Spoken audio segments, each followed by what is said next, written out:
बच्चू कडू आणि मुख्यमंत्र्यांची आज बैठक। मुख्यमंत्र्यांशी चर्चा होईपर्यंत आंदोलन सुरू राहणार। कर्जमुक्तीची तारीख घोषित न केल्यास रेल्वे बंद पाडणार, बच्चू कडूंचा इशारा।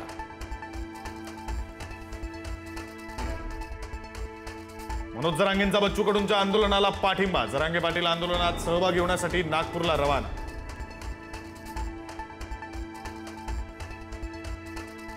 बच्चू कडूंच्या नागपुरातील शेतकरी आंदोलनाचं ठिकाण बदललं। पाऊस आणि चिखलामुळे आंदोलनाचं ठिकाण बदललं।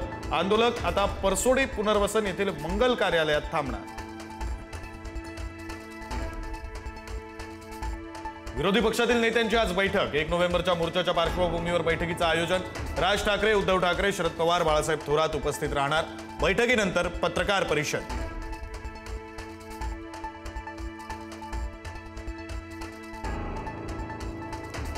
ठाकरेंच्या शिवसेनेनंतर आता मनसेकडूनही मतदार यादीच्या घोळाचं प्रेझेंटेशन।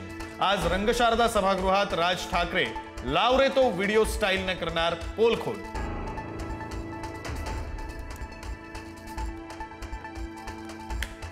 पुण्यातील जैन बोर्डिंग बाबत आज पुन्हा धर्मादाय आयुक्तांकडे सुनावणी। गोखले बिल्डर आणि ट्रस्टच्या वतीनं प्रतिज्ञापत्र सादर करण्यात येणार। प्रतिज्ञापत्र दाखल झाल्यानंतर धर्मादाय आयुक्त निकाल देणार।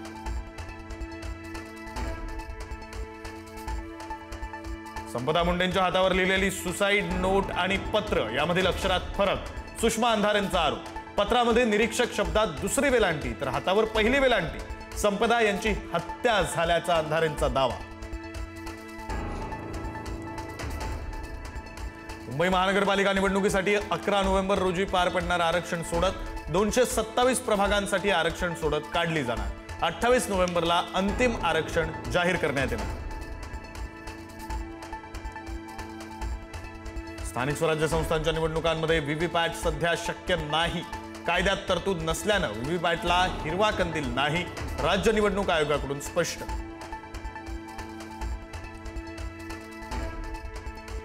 पुण्यातील टीडीआर प्रकरणात मुख्यमंत्र्यांनी दिले चौकशीचे आदेश। मंत्री माधुरी मिसाळ यांनी केली होती तक्रार। पर्वतीतील जनता वसाहतीतील एसआरएच्या नावाखाली 762 कोटींचा घोटाळा पुढारीच्या वृत्तानंतर उघड। लाडक्या बहिणींनी 18 नोव्हेंबर पूर्वी ई-केवायसी पूर्ण करावी। मंत्री आदिती तटकरे यांचं आवाहन। योजनेमध्ये पारदर्शकता येण्यासाठी ई-केवायसी गरजेची असल्याचं तटकरेंचं मत।